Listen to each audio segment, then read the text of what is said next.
চতুর্দশ খণ্ড, তৃতীয় পরিচ্ছেদ। সত্য কথা কলির তপস্যা, ঈশ্বরকোটি ও জীবকোটি। একজন ভক্ত: মহাশয়, নবহুল্লোল বলে এক মত বেরিয়েছে। শ্রীযুক্ত ললিত চাটুর্যে তার ভিতর আছেন।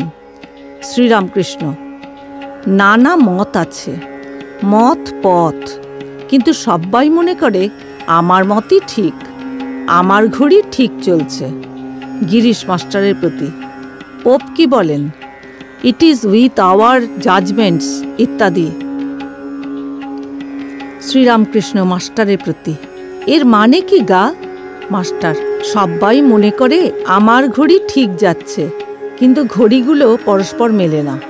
শ্রীরামকৃষ্ণ: তবে অন্য ঘড়ি যত ভুল হোক না, সূর্য কিন্তু ঠিক যাচ্ছে, সেই সূর্যের সঙ্গে মিলিয়ে নিতে হয়। একজন ভক্ত: অমুকবাবু বড় মিথ্যা কথা কয়। শ্রীরামকৃষ্ণ: সত্য কথা কলির তপস্যা, কলিতে অন্য তপস্যা কঠিন। সত্যে থাকলে ভগবানকে পাওয়া যায়। তুলসীদাস বলেছে, সত্য কথা স্বাধীনতা, পরস্ত্রী মাতৃ সমান, এই সে হরি না মিলে তুলসী ঝুট জবান। কেশব সেন বাপের ধার মেনেছিল, অন্য লোক হলে কখনো মানত না। একে লেখাপড়া নাই। জোড়াসাঁকোর দেবেন্দ্রের সমাজে গিয়ে দেখলাম কেশব সেন বেদিতে বসে ধ্যান করছে। তখন ছোকরা বয়স। আমি সেজবাবুকে বললাম, যতগুলি ধ্যান করছে, এই ছোকরার ফতা অর্থাৎ ফাতনা ডুবেছে, বড়শির কাছে মাছ এসে ঘুরছে। একজন, তার নাম করব না, সে 10,000 টাকার জন্য আদালতে মিথ্যা কথা কয়েছিল, জিতবে বলে আমাকে দিয়ে মা কালীকে অর্ঘ্য দেওয়ালে। আমি বালক বুদ্ধিতে অর্ঘ্য দিলুম। বলে, বাবা, এই অর্ঘ্যটি মাকে দাও তো। ভক্ত: আচ্ছা লোক।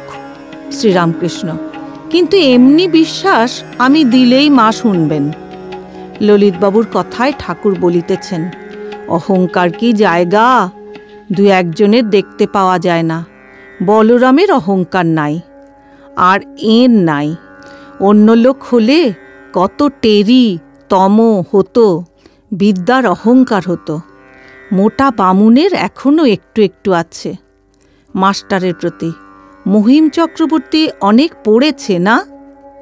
মাস্টার: আজ্ঞা হাঁ, অনেক বই পড়েছেন। শ্রীরামকৃষ্ণ সহাস্যে: তার সঙ্গে গিরিশ ঘোষের একবার আলাপ হয়, তাহলে একটু বিচার হয়। গিরিশ সহাস্যে: তিনি বুঝি বলেন, সাধনা করলে শ্রীকৃষ্ণের মতো সব্বাই হতে পারে? শ্রীরামকৃষ্ণ: ঠিক তা নয়, তবে আভাসটা ওই রকম। ভক্ত: আজ্ঞা, শ্রীকৃষ্ণের মতো সব্বাই কি হতে পারে? শ্রীরামকৃষ্ণ: অবতার বা অবতারের অংশ, এদের বলে ঈশ্বরকোটি, আর সাধারণ লোকেদের বলে জীব বা জীবকোটি। যারা জীবকোটি, তারা সাধনা করে ঈশ্বর লাভ করতে পারে, তারা সমাধিস্থ হয়ে আর ফেরে না। যারা ঈশ্বরকোটি, তারা যেমন রাজার বেটা, 7 তলার চাবি তাদের হাতে। তারা 7 তলায় উঠে যায়, আবার ইচ্ছা মতো নেমে আসতে পারে।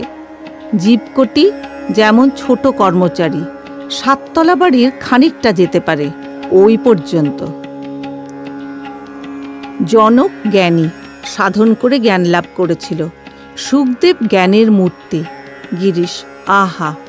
শ্রীরামকৃষ্ণ: সাধন করে সুখদেবের জ্ঞান লাভ করতে হয় নাই।